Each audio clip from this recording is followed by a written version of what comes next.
సంతానలేమితో బాధపడుతున్నారా? 899 రూపాయలకే fertility assessment package. వివరాలకి సంప్రదించండి. వైకుంఠ ఏకాదశి ఈ ధనుర్మాసంలో ఉన్నటువంటి ఒక గొప్ప పండుగ కదా.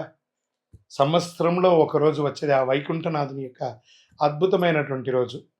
ఆ రోజు తెల్లవారుజామున అందరూ అభ్యంగన స్నానం చేసి విష్ణు సహస్రనామ పారాయణం చేసి ఇల్లంతా కూడా ప్రయాణించాలి. గడపకు వచ్చి చక్కగా ఉపవాసాలుండి ఏకభుక్తం చేసి విష్ణు సహస్రనామాలు చేసి స్వామి దేవాలయాలు దర్శనం చేసుకునే వైకుంఠ ద్వార దర్శనం చేసుకునే ఒక అలవాటు.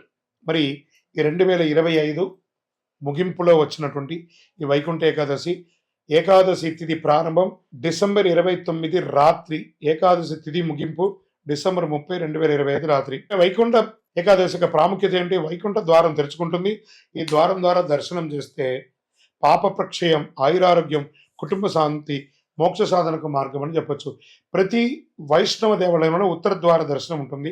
అవకాశం ఉంటే వెళ్ళండి, దర్శనం చేసుకోండి. మొలహోర అని చెప్పి ఆ మిరియాలతో చేసినటువంటి ఒక కట్ట పొంగల్ లాంటి ఒక ప్రసాదం ఇస్తారు. అది ఎందుకు ఏకాదశి రోజు తింటే లోపల ఉన్నటువంటి నాభి నుంచి శరీరంలో ఉన్నటువంటి అన్ని నరాల్లో ఉన్నటువంటి బ్లాక్స్ అంతా కూడా క్లియర్ అవుతుంది అంటారు. ఆ మొలహోర అంటారు దాన్ని. ఆ ప్రసాదం తీసుకోండి.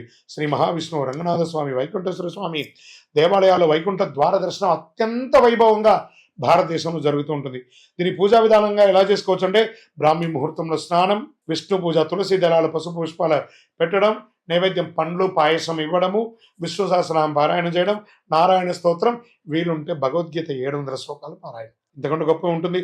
ఉపవాసం, సంపూర్ణ ఉపవాసం అంటే 1 లీటర్ బాదం పాలు తాగడం, ఓ రకరకాల పండ్లు తినడం కాదు, ఉపవసించడం. భగవన్నామస్మరణతో భగవంతుడితో ఉపవసించడం అంటే సెల్ఫ్ హీలింగ్ అనమాట.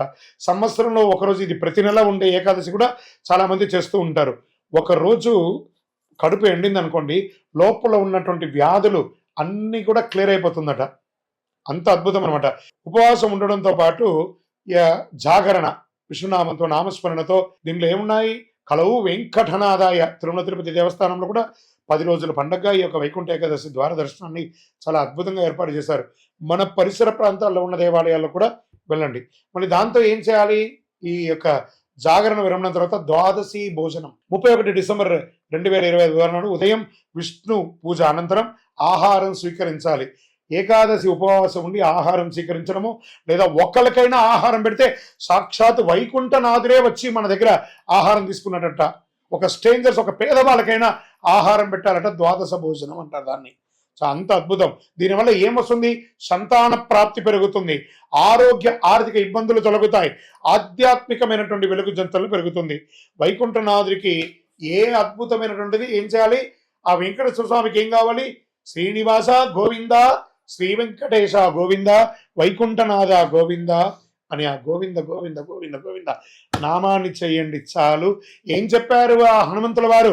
ఎత్ర ఎత్ర రఘునాథ కీర్తనం తత్ర తత్ర ముఖమస్తకాంజలిం బాష్పవారి పరిపూర్ణలోచనం మారుతిని నమత్రాంచ. అయ్యా ఆంజనేయ, నువ్వు ఎక్కడ ఉంటావురా అంటే ఆ నారాయణ నామస్మరణ ఎక్కడ జరుగుతుందో అక్కడ కన్నీటి పర్యంతం నేను నమస్కరిస్తూ ఆ నామస్మరణ చేసిన వాళ్ళకి సేవకులుగా ఉంటానన్నారట.